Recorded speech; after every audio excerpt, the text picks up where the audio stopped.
Hello दोस्तों, PCM education centre पर आपका स्वागत है। चलिए हम लोग यहाँ पर लाइव हैं और आपका टाइम जो है यहाँ 7 बज गया है। और यहाँ जो हम लोग 35 में से 35 क्वेश्चन जो हम लोग ऑब्जेक्टिव देख रहे थे, है ना, क्लास 12 के जो केमिस्ट्री का ऑब्जेक्टिव देख रहे थे 35 में से 35, उसका एक पार्ट 3 होने वाला है। इससे आपको 2 पार्ट आप, है ना, 2 पार्ट जो है इसका हम लोग अपलोड किए हैं या उसमें हम लोग लाइव आए थे।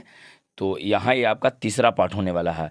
और यहाँ जिनको इस बार 2023 में वो एग्ज़ाम देनी है ना, 2023 में जिनको एग्ज़ाम देनी है उनके लिए मोस्ट इम्पोर्टेंट है, काफ़ी अधिक महत्वपूर्ण होने वाला है। और ये जो क्वेश्चन आपका है इसमें से मैक्सिमम क्वेश्चन रिपीटेड क्वेश्चन है, जो एग्ज़ाम में एक से अधिक बार जो क्वेश्चन पूछता है उस टाइप का इसमें आपको क्वेश्चन कराया गया है। तो चलिए यहाँ पर वीडियो शुरू करने से पहले आप इसको लाइक कर दीजिए। आपका चैनल है पीसीएम एजुकेशन सेंटर, इसको जल्दी से आप लाइक कर दीजिए और इसको दोस्तों के साथ शेयर कर दीजिए। और चैनल को यदि आप सब्सक्राइब नहीं किए हैं अभी तक तो इसको आप सब्सक्राइब कर लीजिए। बेल आइकन आप प्रेस कर लीजिएगा, जिससे जो भी वीडियो अपलोड करेंगे या लाइव आएंगे तो उसका नोटिफिकेशन आपको मिलता रहेगा। तो चलिए यहाँ पर हम लोग क्वेश्चन शुरू कर रहे हैं। हाँ, और ये बउआ यहाँ पर है क्या, तो ये आपका यहाँ तीसरा पार्ट होने वाला है। ये आपको पहले बोले हैं क्या 3rd पार्ट होने वाला है। 2 पार्ट, इससे पहले आपको 2 पार्ट पूरा कंप्लीट करवा दिए हैं। यदि आप उसको नहीं देखें तो उसका लिंक आपको डिस्क्रिप्शन बॉक्स में मिल जाएगा, वहाँ से आप आराम से उसको देख सकते हैं। चलिए यहाँ पर क्वेश्चन, सबसे पहला क्वेश्चन पढ़िए क्या दिया गया है। सबसे पहला क्वेश्चन है बुआ, आवर्त सारणी में गैसों की संख्या कितनी है। ऐसा कहा गया है कि जो आवर्त सारणी है, पीरियोडिक टेबल, जो मॉडर्न पीरियोडिक टेबल है, उसमें गैसों की संख्या कितनी है ये आपको बतानी है। चलिए यहाँ 10 दिया है, 11 दिया है, 13 दिया और 15 दिया है। तो गैसों की संख्या कितनी है ये आपको बताना है। मॉडर्न पीरियोडिक टेबल में आधुनिक जो आवर्त सारणी है, जो हम लोग आवर्त सारणी पढ़ते हैं, उसमें कितना गैस है ये आपको बतानी है। चलिए जल्दी से सब लोग कमेंट करते जाओ। सबका कमेंट यहाँ पर देख रहे हैं बुआ, तेजी पूर्वक सब लोग कमेंट करते जाइए। गैसों की संख्या कितनी है, 10 है, 11 है, 13 है, 15 है। जिसका इसका आंसर 11 है सभी लोग सही होता। आपको ये ध्यान रखना है कि आधुनिक आवर्त सारणी में गैसों की संख्या कितना रहेगा बउआ, तो इसमें आपका 11 आंसर आ जाएगा। अगर ये कहा जाता कि धातु की संख्या कितना है, तो धातु आपका 92 गो होता है, ध्यान रखना है ना। इसमें मेटल कितना होता है, 92 होता है। लेकिन आप अब इसको ध्यान मत रखिए, आप इसको केवल ध्यान रखिए गैसों की संख्या कितना है। तो गैसों की संख्या आपका टोटल हो जाएगा 11, ध्यान रहेगा। चलिए अगला क्वेश्चन की ओर चलते हैं। और नेक्स्ट क्वेश्चन आपके लिए मोस्ट इंपॉर्टेंट क्वेश्चन है। जरा क्वेश्चन एक बार पढ़ के देख लीजिए क्या दिया गया है। ये आपको क्वेश्चन श्योरली एक क्वेश्चन ऐसा पूछेगा आपको लौह चुंबकीय पदार्थ के बारे में। निम्नलिखित में से कौन आपका लौह चुंबकीय पदार्थ है, जल्दी से बताइए। लौह चुंबकीय पदार्थ कौन है, कॉपर है, सोडियम है, आयरन है, या ये जी सिल्वर है, चांदी है।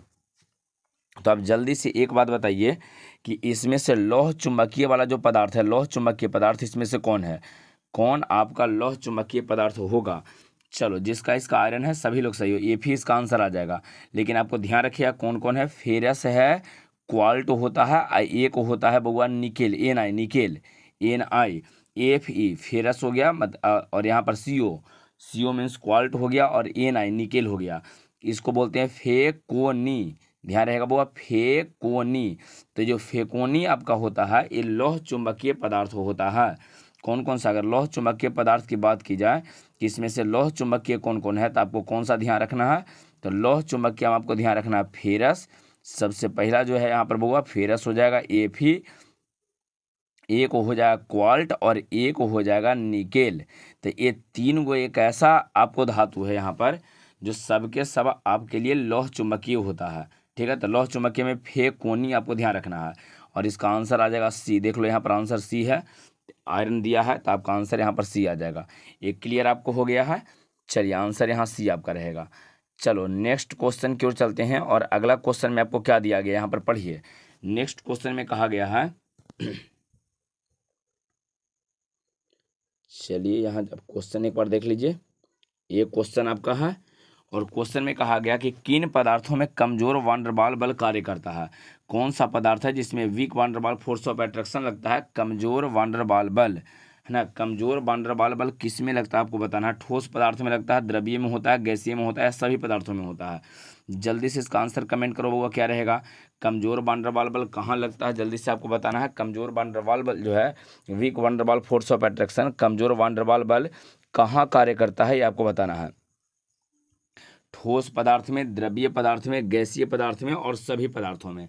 चलो जल्दी से बताओ गैसीय पदार्थ, जहाँ हाँ बुआ इसका आंसर सी हो जाएगा, गैसीय पदार्थ। गैसीय पदार्थों में कौन सा बल लगता है? कमजोर वांडरवाल बल, weak van der Waals force of attraction. कमजोर वांडरवाल बल किस में लगता है? तो गैसीय पदार्थों में। चलिए, यदि वीडियो को आप लाइक नहीं किए हैं तो जल्दी से इसको लाइक कर दो पहले, और दोस्तों के साथ इसको तेजीपूर्वक शेयर कीजिए। दोस्तों के साथ इसको जल्दी से आपको शेयर करना है, ठीक है।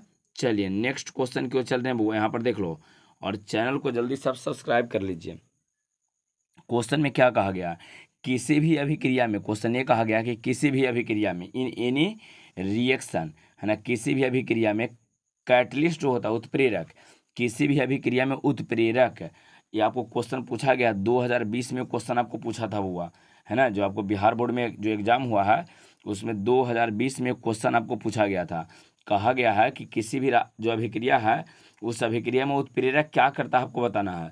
सबसे पहले अभिक्रिया के वेग को कम करता है, अभिक्रिया के वेग को बढ़ा देता है, अभिक्रिया के वेग को है ना बढ़ाता एवं घटाता दोनों है, दोनों, है ना, both increases and decreases rate of reaction, और इनमें से कोई नहीं।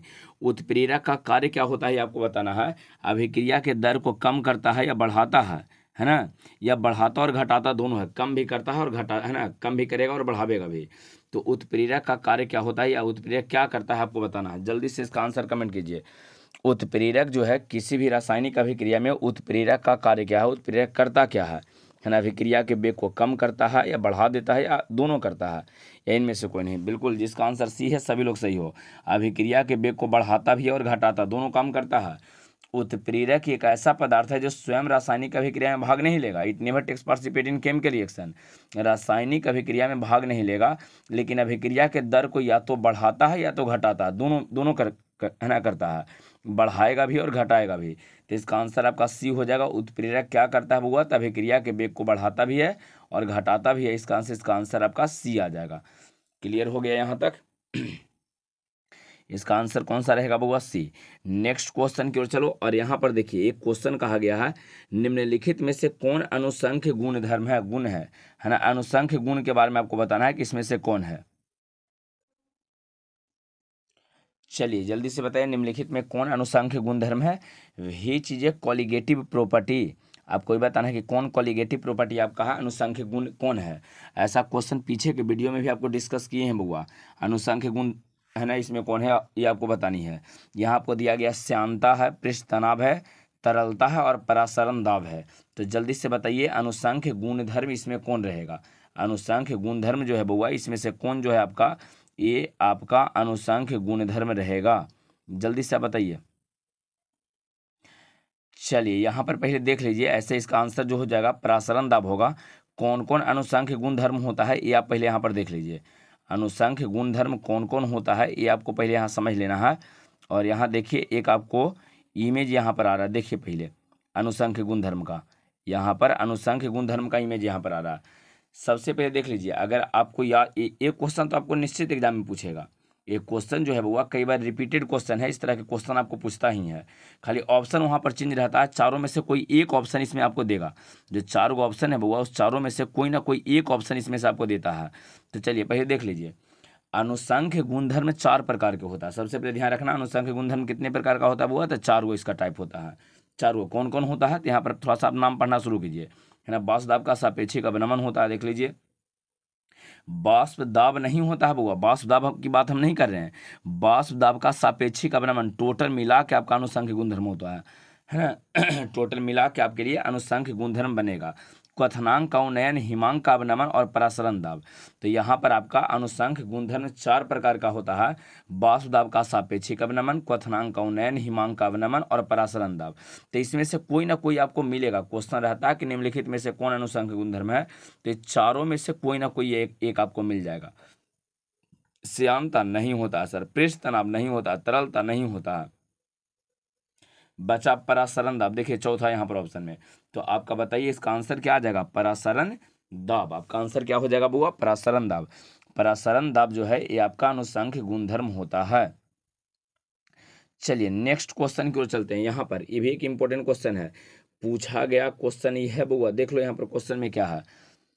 चलो एक नया क्वेश्चन यहाँ पर है, कहा गया कि आइसोटोनिक विलयन है ना। आइसोटोनिक विलयन वह है जिसके बराबर है ना होते हैं। आइसोटोनिक विलयन किसको कहा जाता है? जैसे दो गो आपको विलयन, एक विलयन इसमें है एक विलयन इसमें है, दो गो सॉल्यूशन दिया गया है, तो दोनों को हम लोग आइसोटोनिक कब कहेंगे? है ना, समपरासरी इसको हिंदी में बोलते हैं। अगर लिखना चाहते हैं हिंदी में तो लिख लिए समपरासरी। समपरासरी, आइसो मतलब सम और टोनिक यहाँ पर दिया गया परासरण से रिलेटेड है।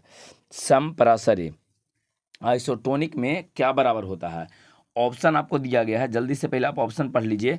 परासरण दाब, हिमांक, क्वथनांक, इनमें से कोई नहीं।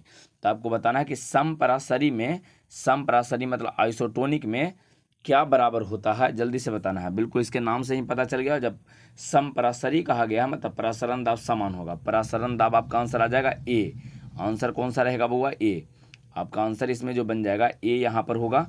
परासरण दाब आपस में समान होता है तो उस तरह के विलयन को समपरासरी या आइसोटोनिक विलयन कहा जाता है, याद रहेगा। चलिए तो नेक्स्ट क्वेश्चन क्यों चल रहे हैं बउआ? यहाँ देखिए, ये भी एक मोस्ट इंपॉर्टेंट वाला में से है। ये भी क्वेश्चन आपको पूछा गया है, पहले बोले हैं कि इस वीडियो में सारा क्वेश्चन आपके लिए इंपॉर्टेंट है। चलिए, मोलरता का मात्रा को होता है, जल्दी से आपको बताना है ना, यूनिट ऑफ मोलारिटी या इसी को मोलर कंसंट्रेशन भी कहा जाता है। तो आपको ये बताना है कि मोलरता का मात्रा क्या होता है, मोलारिटी का मात्रा क्या होता है। मोल प्रति केजी होता है, मोल प्रति लीटर होता है, मोल प्रति ग्राम होता है, और नॉट मतलब नन ऑफ दीज। तो आपको ये बताना है कि मतलब इनमें से कोई नहीं। तो जल्दी से बताइए कि मोलरता का मात्रा क्या होता है, मोल प्रति केजी होता है कि मोल प्रति लीटर होता है या मोल प्रति ग्राम होता है, या आपको लग रहा है कि इसमें से कोई नहीं है? चलिए जल्दी से बताइए तो मोलरता का मात्रक क्या होता है। मोलरता का आपको मात्रक बताना है, यूनिट ऑफ मोलारिटी। मोलरता का मात्रक जल्दी से बताइए, मोलरता का मात्रक क्या रहेगा? मोल प्रति लीटर। जिसका भी आ रहा है बी आंसर बोला, सभी लोग सही हो। मोल प्रति लीटर को मोलरता कहा जाता है, या मोल प्रति लीटर जो होता है वो मोलरता का आपका मात्रक हो जाता है, ध्यान रहेगा। चलिए नेक्स्ट क्वेश्चन क्यों चलते हैं। ग्लिसरॉल है, ये भी एक मोस्ट इंपॉर्टेंट क्वेश्चन है, ऑर्गेनिक केमिस्ट्री में क्वेश्चन कई बार आया है। ग्लिसरॉल ये एक तरह के एल्कोहल होता है बउआ। तो आपको बताना है कि ग्लिसरॉल क्या है ना। प्राइमरी एल्कोहल है, इसके बाद मोनोहाइड्रिक होता है, सेकेंडरी है या ट्राई हाइड्रिक होता है। चलिए जल्दी से बताइए क्या रहेगा। ग्लिसरॉल क्या होता है बउआ? प्राइमरी है, मोनोहाइड्रिक होता है, सेकेंडरी होता है, ट्राई हाइड्रिक एल्कोहल होता है, जल्दी से बताइए। चलिए जल्दी इसका आंसर दीजिए, क्या रहेगा? ग्लिसरॉल क्या होता है वो? बिल्कुल, ग्लिसरॉल आपका ट्राई हाइड्रिक एल्कोहल होता है। ट्राई हाइड्रिक कहने का मतलब एक ऐसा एल्कोहल जिसमें 3 गो OH रहेगा, एक OH, एक और OH, एक और OH। अगर एक OH रहता है तो उसको मोनोहाइड्रिक कहते हैं। 2 गो रहता है अगर OH, अगर दो OH मिल जाएगा तो उसको बोलते हैं डाई हाइड्रिक। अगर तीनों का तीनों रहता है तो उसको ट्राई हाइड्रिक कहते हैं। और ध्यान रखिएगा, ग्लिसरॉल आपका ट्राई हाइड्रिक एल्कोहल होता है ना। जब ऑर्गेनिक पढ़िएगा तो उसमें आपको मिलेगा कि ग्लिसरॉल जो है एक ट्राई हाइड्रिक एल्कोहल होता है। टोटल जितना भी क्वेश्चन है वो सबको पेन पेपर लेके कॉपी में नोट कर लेना है, ठीक है। टोटल क्वेश्चन को पेन पेपर लीजिए, पेन पेपर लेके कॉपी में इसको नोट करते जाना है आपको और याद करना है। एकदम मोस्ट इंपॉर्टेंट सारा क्वेश्चन इसमें आपके लिए है। चलिए तो अगला क्वेश्चन क्यों चलते हैं। नेक्स्ट क्वेश्चन में देखिए क्या है, कहा गया कि प्राकृतिक रबर बहुलक है ना। प्राकृतिक रबर किसका बहुलक है? मोनोमर ऑफ नेचुरल रबर आपको बताना है। नेचुरल जो रबर होता है उसका मोनोमर कौन है? Monomer of natural rubber. प्राकृतिक रबर का बहुलक है ना। प्राकृतिक रबर जो है बहुलक है, किसका बहुलक है ये आपको बताना है। आइसोप्रीन का, बेंजीन का, फॉर्मल्डिहाइड, इनमें से कोई नहीं। जल्दी से आप पढ़िए क्वेश्चन, ये ऑप्शन जल्दी से आप पढ़ लीजिए। क्वेश्चन ये कहा गया है कि प्राकृतिक रबर जो है बहुलक है, किसका है आपको बताना। आइसोप्रीन है, बेंजीन है, फॉर्मल्डिहाइड है और इनमें से कोई नहीं। चलिए जल्दी से बताइए इसका आंसर क्या रहेगा। आंसर इसका जल्दी से आपको बताना है। आपका आंसर इसमें ई हो जाएगा बुआ, क्या रहेगा? आइसोप्रीन। एकदम मोस्ट इंपॉर्टेंट क्वेश्चन ही है। आप लोग को जब ऑर्गेनिक पढ़ाया जाता है ना, बायोकेमिस्ट्री जब पढ़ाया जाता है तो उसमें आप देखिएगा एक क्वेश्चन आपको आता है कि प्राकृतिक रबर जो है किससे मिलकर बना है, तो वहाँ पर आंसर क्या होता है? आइसोप्रीन। बहुत सारा आइसोप्रीन, 1 गो फिर 2 गो फिर इस तरह से करके बहुत सारा आइसोप्रीन आपस में मिल के यहाँ पर प्राकृतिक रबर का आपका है ना निर्माण करता है। चलिए तो आपका आंसर इसमें क्या आ जाएगा बउआ? आइसोप्रीन। आपका आंसर ये हो जाएगा। प्राकृतिक रबर किसका बहुलक है? तो आइसोप्रीन का। क्या आंसर आ जाएगा बउआ? आइसोप्रीन। चलिए नेक्स्ट क्वेश्चन की ओर चलो बउआ। नेक्स्ट क्वेश्चन, अगला क्वेश्चन में क्या दिया गया है? अल्फा एमिनो एसिड के पॉलीमर को कहते हैं है ना, अल्फा एमिनो एसिड के पॉलीमर को क्या बोलते हैं? अल्फा एमिनो एगो है, फिर एक और है, फिर एक और है, इस तरह से ढेर सारा करके अल्फा एमिनो अम्ल बन जाता है। तो ढेर सारा अगर मिल के अल्फा एमिनो अम्ल का निर्माण करता है, सॉरी, ढेर सारा अल्फा एमिनो अम्ल आपस में मिलकर किसका निर्माण करता है, ये कहा गया है। कहा तो ये गया है कि अल्फा एमिनो अम्ल के पॉलीमर को कहते हैं, पॉलीमर को कहते हैं, मतलब ये है कि यहाँ पर एक अल्फा एमिनो अम्ल है, एक और है, एक और है, इस तरह से ढेर सारा अनंत मिलेगा। अब मिल के एक पदार्थ का निर्माण करेगा, तो इस पदार्थ को हम लोग क्या बोलेंगे, है ना। आपस में ढेर सारा अल्फा एमिनो अम्ल अगर आपस में मिलता है, मिल के अगर किसी पदार्थ का निर्माण करता है, तो इस पदार्थ को हम लोग क्या बोलते हैं, आपको बताना है। अल्फा एमिनो अम्ल के पॉलीमर को क्या कहते हैं? प्रोटीन कहते हैं, पेप्टीन कहते हैं, पेप्टाइड कहते हैं, डाइपेप्टाइड कहते हैं। जल्दी से बताइए इसका आंसर क्या रहेगा। अल्फा एमिनो अम्ल के पॉलीमर आपको बताना है, क्या रहेगा बुआ? बिल्कुल, जिसका प्रोटीन आंसर आ रहा है सभी लोग सही हो। प्रोटीन इसका आंसर आ जाएगा ए। बहुत सारे अल्फा एमिनो अम्ल आपस में मिलकर प्रोटीन का निर्माण करता है, ध्यान रखिएगा। आपका आंसर क्या आ जाएगा? प्रोटीन इसका आंसर हो जाएगा। अल्फा एमिनो अम्ल आपस में मिलकर किसका निर्माण करेगा बुआ? प्रोटीन का, है ना। अल्फा एमिनो अम्ल के पॉलीमर कौन हो गया? तब प्रोटीन आपका आंसर आ जाएगा। चलिए अगला क्वेश्चन की ओर चलते हैं। नेक्स्ट क्वेश्चन, ये भी कई बार पूछल क्वेश्चन है बुआ, देख लो, ये भी एक इंपॉर्टेंट क्वेश्चन है, कई बार रिपीट किया गया क्वेश्चन है। चलिए आप हिंदी वाला को देखो क्या कहा गया है क्वेश्चन में, पढ़िए। क्वेश्चन में कहा गया है कि रबर, स्टार्च, सेलुलोज और प्रोटीन, यहाँ है ना 4 गो नाम दिया है। रबर है, स्टार्च है, सेलुलोज है एवं प्रोटीन है। ये सब क्या है आपको बताना है ना। सिंथेटिक पॉलीमर होता है, नेचुरल होता है, सेमी सिंथेटिक होता है, आंशिक संश्लेषित जिसको कहते हैं, और इनमें से कोई नहीं। तो जल्दी से आप बताइए कि रबर है, स्टार्च है, सेलुलोज है, प्रोटीन है। रबर, स्टार्च, सेलुलोज और प्रोटीन क्या होता है बुआ?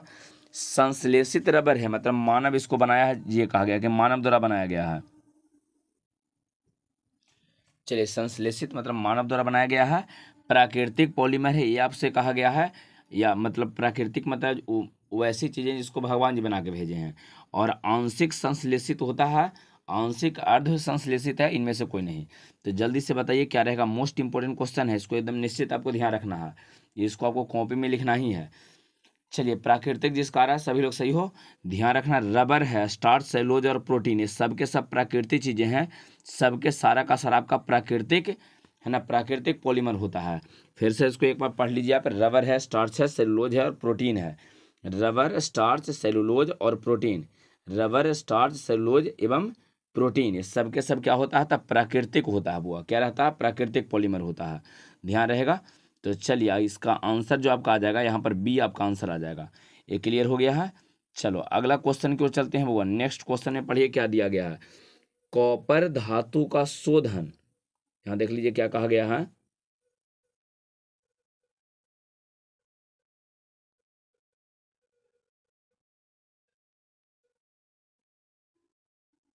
चलिए क्वेश्चन आपका है, कॉपर धातु का शोधन निम्नलिखित में से किस विधि द्वारा किया जाता है ना। Copper metal is purified by which of the following methods. चलिए कॉपर का शोधन, हम लोग कॉपर का शुद्धिकरण जो प्यूरिफिकेशन होता है, प्यूरिफाइड लिखा है, प्यूरिफिकेशन करना है, तो कौन से विधि द्वारा हम लोग कॉपर का शोधन करते हैं। यहाँ आपको ऑप्शन दिया गया है, पढ़िए। वैद्युत अपघटनी शोधन करते हैं, है ना। इसके बाद अगला है, पढ़िए मंडल, जिसको कहते हैं हिंदी में इसको जोन रिफ्रेशिंग कहते हैं, मंडल मंडल परिष्करण आपका है। और एक दिया है वर्ण लेखिकी, और इनमें से कौन है। जल्दी से आप बताइए इसका आंसर क्या हो जाएगा बउआ। यहाँ पर आपको आंसर बताना है कि कॉपर धातु का शोधन किस विधि द्वारा हम लोग करते हैं, है ना। वैद्युत अपघटनी शोधन करते हैं, या मंडल परिष्करणी है, और वर्ण लेखिकी है, और इनमें से कोई नहीं। चलो जल्दी से बताओ इसमें से कौन सा आपका आंसर आएगा, क्या इसका आंसर रहेगा। चलिए इसका जो आंसर आपका हो जाएगा वो यहाँ पर देखो, इसका जो आंसर आपका रहेगा ये रहेगा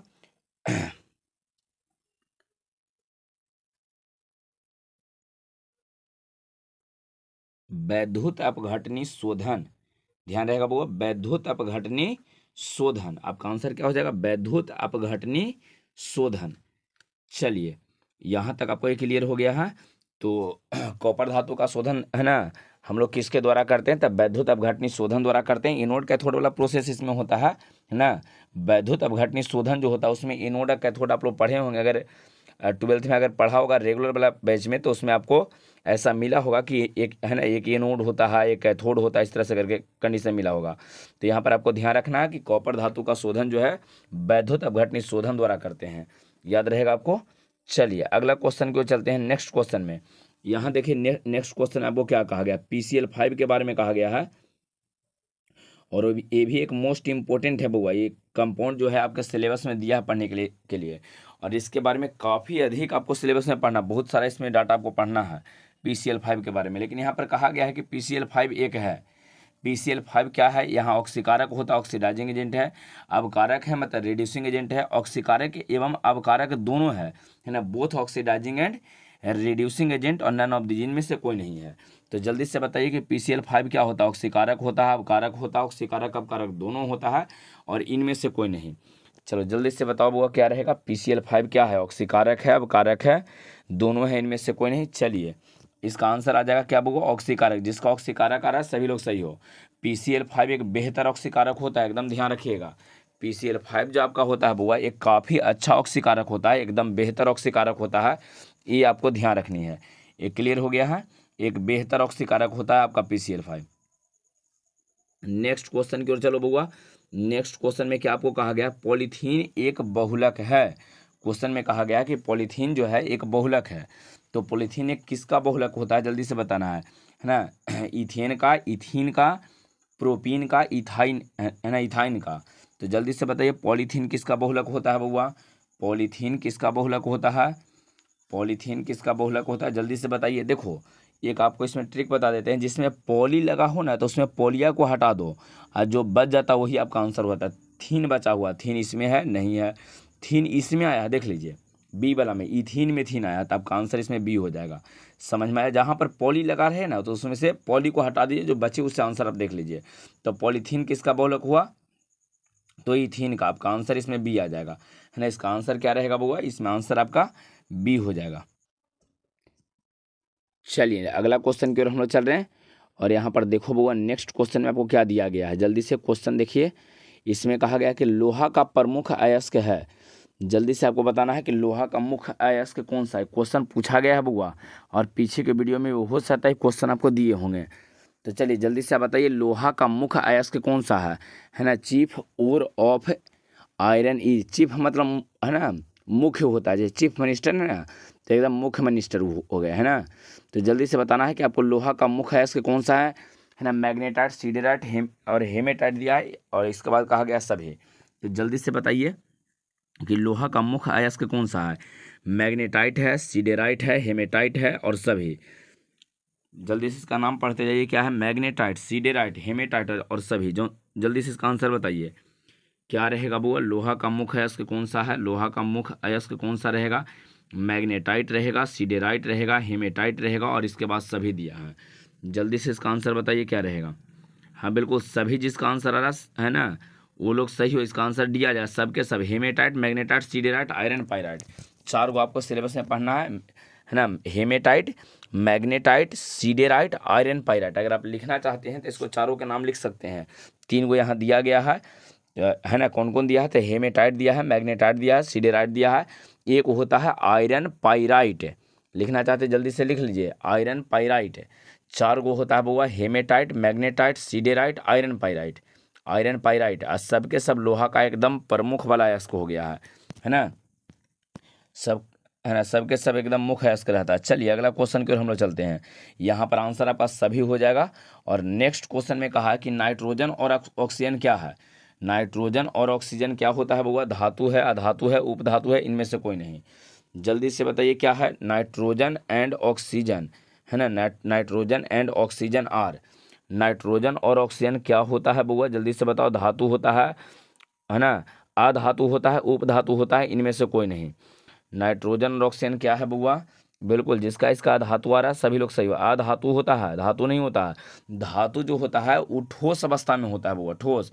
और नाइट्रोजन यहाँ पर जो है, नाइट्रोजन और ऑक्सीजन ये दोनों गैसीय अवस्था में होता है, क्योंकि इसके कणों के बीच कमजोर वैन डेर वाल्स बल लगता है।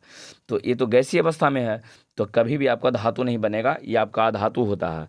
तो नाइट्रोजन और कौन सा है, ऑक्सीजन, दोनों का दोनों क्या होता है बुआ, तो अधातु होता है। आपका आंसर बी आ जाएगा। चलिए, ये भी एक इम्पोर्टेंट क्वेश्चन है, और ऐसा क्वेश्चन आपको बार बार एग्जाम में पूछता है। हर साल लगभग एक क्वेश्चन आपको दे ही देता है ऐसा क्वेश्चन बुआ। कहा गया है K3, बड़ी ब्रैकेट दिया, इसमें ध्यान रखना है, ध्यान दो। ये एक ऐसा कंपाउंड है जिसमें बड़ी ब्रैकेट आपको दिया गया, और कहीं आप बड़ी है ना बड़ी ब्रैकेट नहीं पढ़े होंगे। ये एक ऐसा कंपाउंड है जिसमें बड़ी ब्रैकेट आपको दिया गया है, यहाँ देख लीजिए बड़ी ब्रैकेट दिया गया है। तो कहा K3 बड़ी ब्रैकेट आपको दिया है, जिसको कोऑर्डिनेशन स्फीयर कहते हैं, और Fe6 फिर और इसको ब्रैकेट से बंद कर दिया गया है।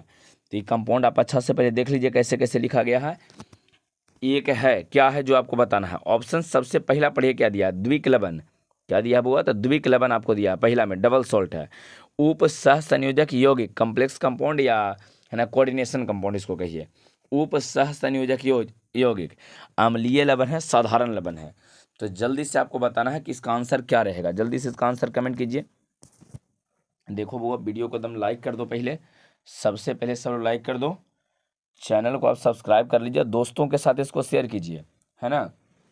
चैनल को एकदम निश्चित सब्सक्राइब सब लोगों को कर लेना है, और दोस्तों को भी आप कहिए है ना इसको सब्सक्राइब करने के लिए। चलिए जल्दी से देखिए क्वेश्चन में क्या है। बड़ी ब्रैकेट दिया गया है ना बुआ, तो जिस भी यौगिक में आपको बड़ी ब्रैकेट दिया रहेगा, ध्यान रखिएगा, जिस भी यौगिक में बड़ी ब्रैकेट देता है उस सारा का सारा यौगिक आपको उप सह संयोजक यौगिक बन जाता है। एकदम ध्यान रखिएगा, इस बात को आप दिमाग में सेट कर लीजिए। यदि किसी यौगिक में आपको बड़ी वाला ब्रैकेट दिखाई दे दे, ऐसे बड़ी ब्रैकेट आपको दिखाई देता है, कोई यौगिक है और उस वाले यौगिक में बड़ी ब्रैकेट आपको दिखाई देता है, और बड़ी ब्रैकेट जब दिखाई देता है, आपको ध्यान रखना है कि उस तरह के यौगिक को हम लोग क्या बोलते हैं, तो उप सह संयोजक यौगिक बोलते हैं, जटिल यौगिक बोलते हैं, कम्प्लेक्स कंपाउंड कहा जाता है। ये आपको ध्यान रहेगा। तो बताइए इसका आंसर कौन सा हो जाएगा, उप सह संयोजक यौगिक। उप सह संयोजक यौगिक बड़ी ब्रैकेट वाला है, तो उप सह संयोजक यौगिक आपका आंसर आ जाएगा। चलिए नेक्स्ट क्वेश्चन की ओर चलते हैं। अगला क्वेश्चन में क्या दिया है, एल्कोहल का क्रियाशील मूलक होता है, फंक्शनल ग्रुप ऑफ एल्कोहल। बड़ी बार पूछा गया क्वेश्चन है बुआ, कहना जल्दी से आपको बताना फंक्शनल ग्रुप ऑफ एल्कोहल क्या होता है। एल्कोहल का क्रियाशीलता ग्रुप कौन सा होता है, जल्दी से आपको बताना है। क्रियाशीलता मूलक कौन सा होता है, क्रियाशीलता ग्रुप कौन सा होता है। COOH होता है, CHO होता है ना, CO होता है, या OH होता है, जल्दी से बताइए। एल्कोहल का क्रियाशीलता ग्रुप क्या रहेगा, एल्कोहल का क्रियाशीलता ग्रुप क्या हो जाएगा बुआ, COOH हो जाएगा, क्या रहेगा। हाँ, यहाँ पर OH आपका आंसर आ जाएगा। एल्कोहल में क्या रहता है बुआ, OH लगा रहता है। नॉर्मल जो आपका यहाँ पर जो एल्केन होता है या एल्काइल ग्रुप होता है उसके साथ OH लगा दीजिए, आपका एल्कोहल बन जाता है। ध्यान रखिएगा, एल्कोहल का क्रियाशीलता ग्रुप क्या रहेगा बुआ, OH, याद रहेगा, OH इसका आंसर हो गया। चलो नेक्स्ट क्वेश्चन की ओर चलते हैं। नाइट्रिक अम्ल का सूत्र बताना, जल्दी से बताइए। तो नाइट्रिक अम्ल का सूत्र क्या रहेगा, फॉर्मूला ऑफ नाइट्रिक एसिड, है ना, HNO3 है, H2N2O2 है, HNO2 है, और HNO4 है। जल्दी से बताइए इसका आंसर क्या रहेगा। नाइट्रिक अम्ल का सूत्र क्या होता है बउआ, नाइट्रिक अम्ल का सूत्र क्या होता है, HNO3 होता है, H2N2O2 होता है, HNO2 होता है, HNO4 होता है। जल्दी से बताइए नाइट्रिक अम्ल का सूत्र क्या रहेगा। चलिए HNO3 जिसका आ रहा है सभी लोग सही हो, HNO3 आपका आंसर आ जाएगा। क्लियर है, ये आपका आंसर रहेगा HNO3। चलो अगला क्वेश्चन, नेक्स्ट क्वेश्चन क्यों, चलो निम्नलिखित में से कौन सी गैस जल पर एकत्रित नहीं किया जा सकता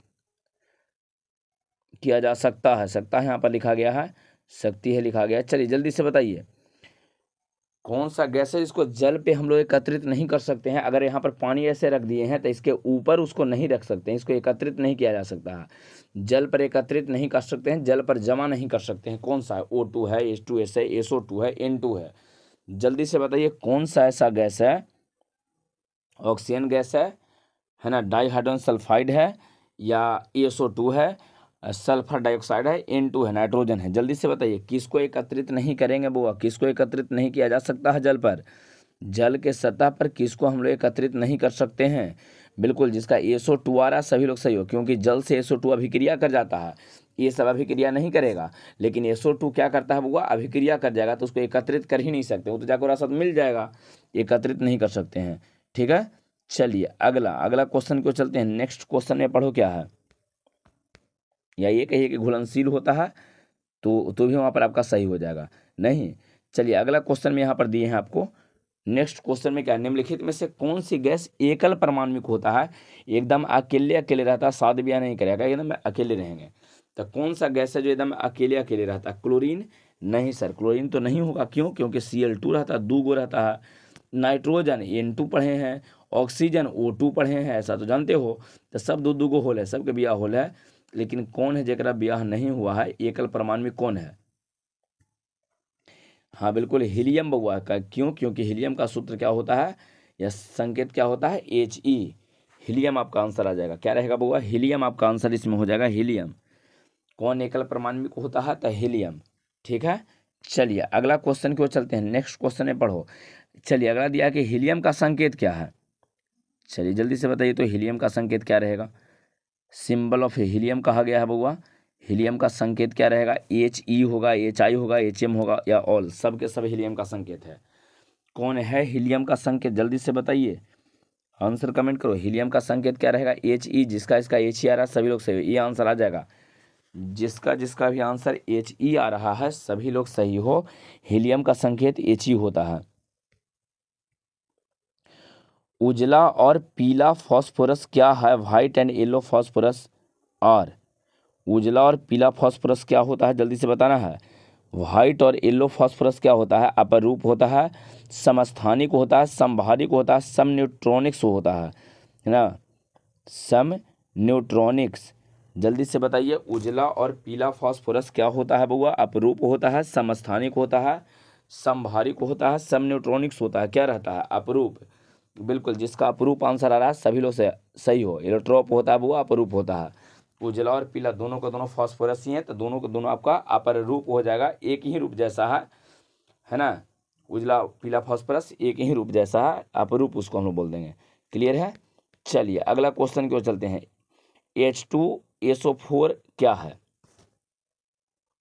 आप पढ़े होंगे H2SO4 के बारे में, क्या H2SO4 है ना? H2SO4 है एक क्या द्विभाषमिक अम्ल होता है ना, एकल भाषमिक है या एक भाषमिक है, बाद में एकल भाषमिक लिख दिया है, और इसके बाद कहा गया द्विभाषमिक। एक मिनट, इसको ऑप्शन पहले पढ़ लीजिए क्या है। पहला में कहा गया कि द्विभाषमिक अम्ल है ना, एक भाषमिक अम्ल है, एकल अम्लीय भस्म है, या द्विअम्लीय भस्म है। जल्दी से आप पढ़िए ऑप्शन। सबसे पहले तो अम्ल है, तो ये भस्म होगा नहीं, तो आपका आंसर जो हो जाएगा वो C और D नहीं रहेगा। तो दोनों में जल्दी से बताइए, द्विभाषमिक है कि एक भाषमिक है बउआ? द्विभाषमिक है कि एक भाषमिक है, जल्दी से बताइए। के गो हाइड्रोजन देगा, जे गो हाइड्रोजन देगा वही उसका आंसर हो जाएगा। तो H2SO4 में देख रहे हो H2 है, तो क्या हाइड्रोजन? 2 हाइड्रोजन, तो 2 गो H प्लस देगा, मतलब द्विभाषमिक आपका हो गया जी। ये आपका आंसर क्या हो जाएगा? द्विभाषमिक। क्लियर है, तो आपका आंसर इसमें आ जाएगा द्विभाषमिक, ये आंसर इसमें आ जाएगा आपका द्विभाषमिक डाइबेसिक एसिड आपका होता है। क्लियर है, चलो नेक्स्ट क्वेश्चन की ओर चलते हैं। अगला क्वेश्चन में क्या कहा गया है? नाइट्रिक अम्ल को तैयार किया जाता है कौन विधि द्वारा? जल्दी से बताइए।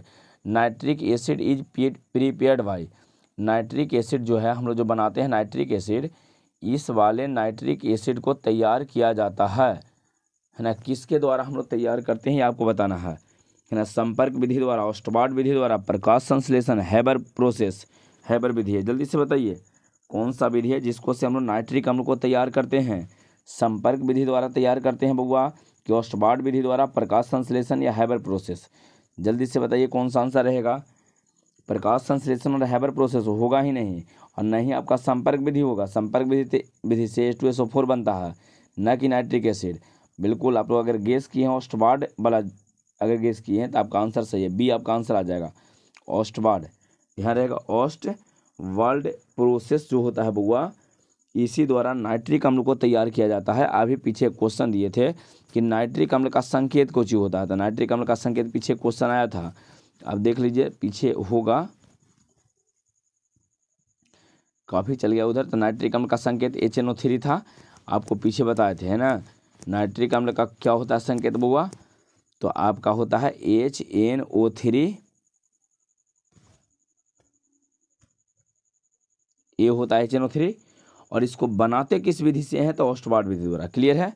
चलिए इसका आंसर आ गया ऑस्टबार्ड विधि। अगला क्वेश्चन क्यों चलते हैं, नेक्स्ट क्वेश्चन में पढ़ो बुआ क्या दिया गया है।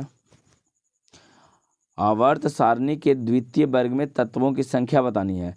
सेकंड वाला में कितना तत्व रहेगा, आपको थोड़ा सा हम टाइम देते हैं बनाने के लिए। अब गिन के बताइए जल्दी से कि आवर्त सारणी के द्वितीय वर्ग, तो द्वितीय वर्ग कहने का मतलब होता है लीबेबकनोफेनेन, लीबेबकनोफेनेन, है ना। हाई ही लीबे होता है, लीबेबकनोफेनेन आपको ध्यान रखना है। तो लीबेबकनोफेनेन में टोटल गिनो के गो है, जल्दी से गिन के देखिए।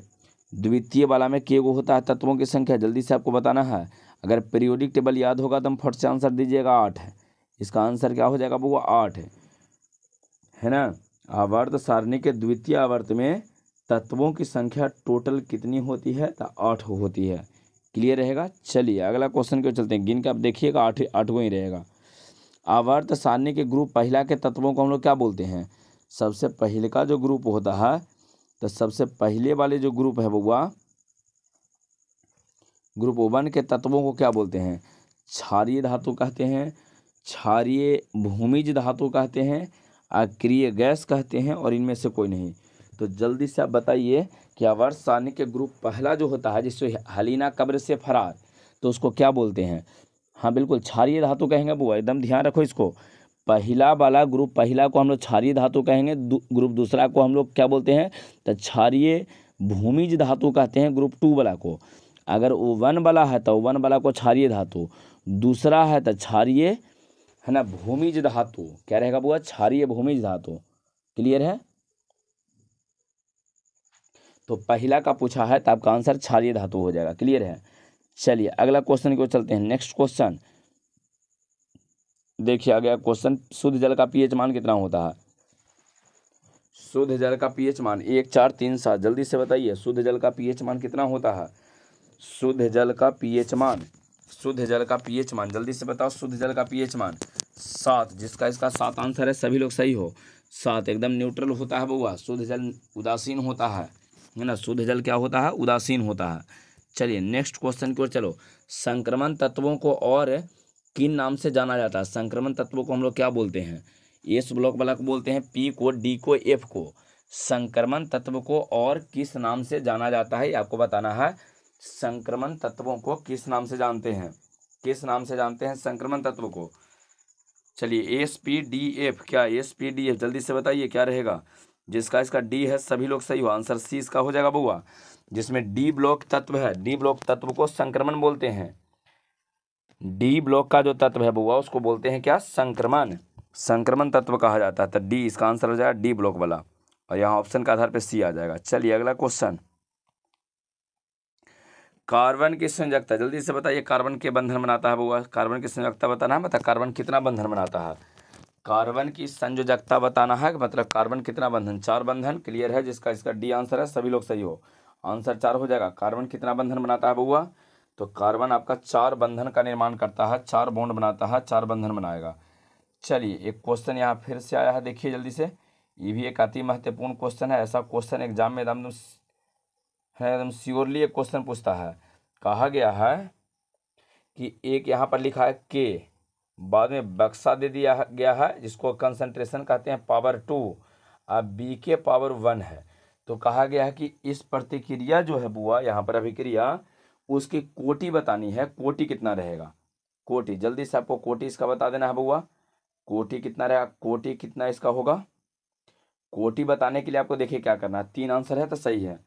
कोटि जब है वो क्वेश्चन में कोटि कहा जाए ना, तब पावर को जोड़िए। ए के पावर 2 है और बी के पावर 1 है, तो 2 गो और 1 गो जोड़ेंगे तो 3 गो नहीं आ जाएगा। तो इसका कोटि कितना रहेगा बुआ, 3, है ना। तृतीय कोटि का अभिक्रिया बन जाएगा। 3 कोटि इसका रहेगा। कोटि जो है ना निकालने के लिए हम लोग क्या करते हैं, तो कोटि निकालने के लिए बुआ हम लोग पावर को जोड़ देते हैं, ऊपर वाला जो भी पावर दिया रहेगा, यहाँ 1 दिया है 2 दिया है, जोड़ दीजिए, 2 1 को जैसे ही जोड़ेंगे 3 आपका आंसर आ जाएगा बउआ, तब इसका कोटि कितना हो जाएगा 3। अगला क्वेश्चन क्यों चलते हैं, नेक्स्ट क्वेश्चन। कहा गया एमिनो अम्ल में 2 सक्रिय मूलक होते हैं। कहा गया है कि एमिनो अम्ल जो है बउआ, एमिनो अम्ल अगर आप पढ़िएगा तो उसमें 2 को आपको देता है, 2 रहता है सक्रिय। सक्रिय वाला में कितने गो रहता है, 2 क्रियाशील ग्रुप होता है एमिनो अम्ल का। तो कहा गया कि उसमें से तो पहिलका वाला आपको दे दिया COOH, कहा कि लीजिए ना हमारा पहिलका COOH है। एमिनो अम्ल में 2 सक्रिय मूलक होता है, तो उसमें कहा गया कि पहला COOH है, तो दूसरा का कौन सा रहेगा, है ना। Amino acids contain 2 functional groups, O1 is COOH। एक तो COOH है, दूसरा कौन सा होता है आपको बताना है, एमिनो अम्ल में दूसरा कौन सा होता है। चलिए